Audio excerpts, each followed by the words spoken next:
Assembly సమావేశాలు 4వ రోజుకు చేరుకున్నాయి. ఇవాళ సభలో 3 కీలక బిల్లులు పెట్టనుంది ప్రభుత్వం. భూభారతి 66 బిల్లులను అసెంబ్లీలో ప్రవేశపెట్టనున్నారు రెవెన్యూ శాఖ మంత్రి పొంగులేటి శ్రీనివాసరెడ్డి. జీతాలు, పెన్షన్ సవరణ బిల్లును సీఎం రేవంత్ రెడ్డి ప్రవేశపెట్టనున్నారు. గురుకులాల్లో మౌలిక సదుపాయాలపై సభలో షార్ట్ డిస్కషన్ జరగనుంది. 3 రోజులుగా అసెంబ్లీ సమావేశాలు వాడివేడిగా జరుగుతున్నాయి. అధికార ప్రతిపక్షాల మధ్య మాటల యుద్ధం కొనసాగుతోంది.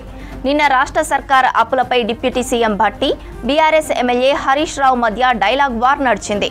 ఇక లగచెర్ల ఘటనపై సభలో చర్చకు బీఆర్ఎస్ పట్టుబడుతోంది. అసెంబ్లీలో బీఆర్ఎస్ సభ్యుల తీరుపై కాంగ్రెస్ సీరియస్గా ఉంది. ఇవాళ సభలో రైతు రుణమాఫీపై చర్చించాలని వాయిదా తీర్మానం ఇచ్చింది బీజేపీ.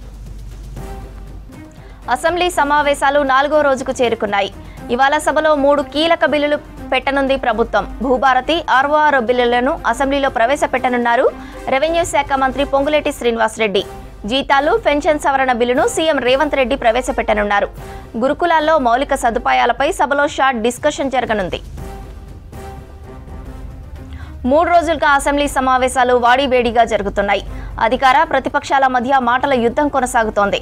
నిన్న రాష్ట్ర సర్కార్ అప్పులపై deputy CM Bhatti, BRS MLA Harish Rao మధ్య డైలాగ్ వార్ నడిచింది. ఇక లగచెర్ల ఘటనపై సభలో చర్చకు బీఆర్ఎస్ పట్టుబడుతోంది.